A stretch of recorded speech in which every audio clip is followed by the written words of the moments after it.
Well, the dual theory of human resources and business performance, which is the rough title of my next book, calls attention to the fact that there is not necessarily one best way to manage people in an enterprise. And in the last 15 years, it starts with 1990 in an article that my colleague here, Dan Mitchell, and my colleague at USC, Ed Lawler, and I wrote.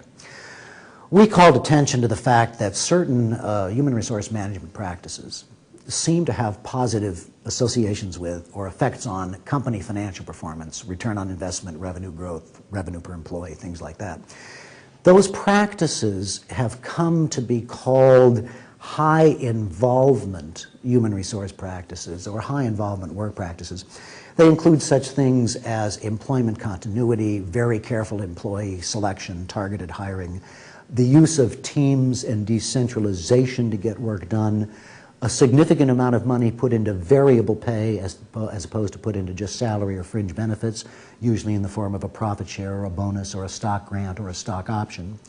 Business information sharing with employees on a systematic basis, training and development for employees, and seventh, keeping status differentials, whether parking spaces, office allocations, or CEO pay relative to employee pay, small rather than large.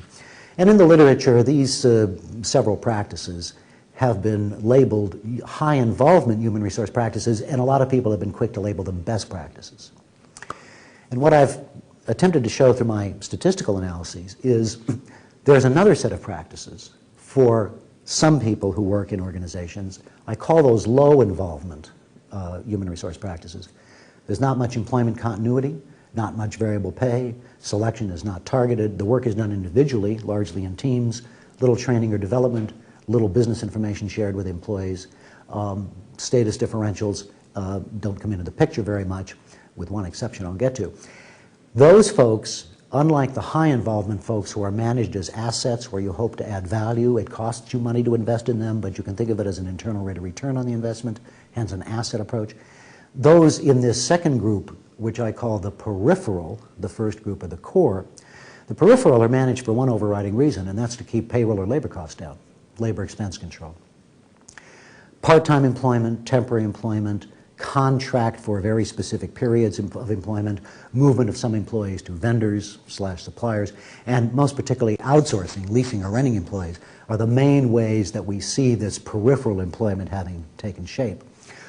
Most companies talk about the first group and their approach about people as assets, but most of those very same companies have some core employees managed by high involvement practices and some peripheral employees managed by low involvement practices. The statistical work shows that the low involvement practices can also enhance or leverage return on capital investment, revenue per employee, total revenue growth, and things like that.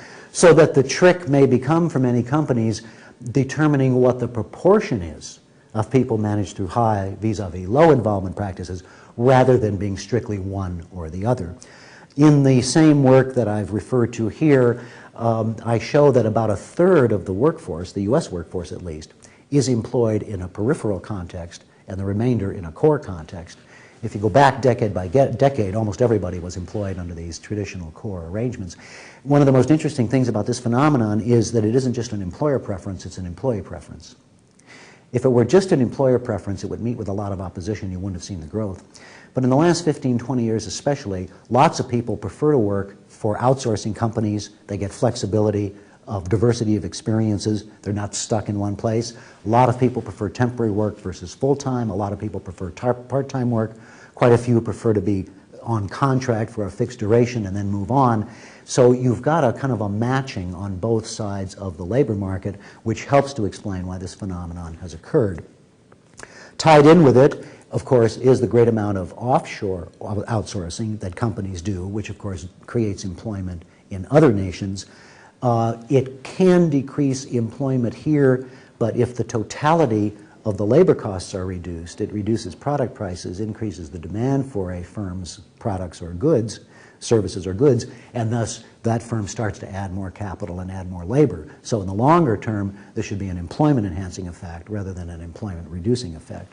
In any case, the emphatic point that I want to make here is that most firms do have both types of employees, and for each firm it becomes a question of what would be the most appropriate balance for that particular firm, or if it's a large diversified firm, its business units. The statistical work also shows one other very interesting thing. You don't get gains in business performance by continuing to add and add and add peripheral employment. That turns around at a certain stage, generally beyond a third of your workforce, so that if you start to go to 40 and 50%, you're going to do worse off from a financial performance point of view than if you stayed at about a third, a peripheral workforce, maybe 30%, 28%, something like that. So that, in a nutshell, is the dual theory of human resources and business performance.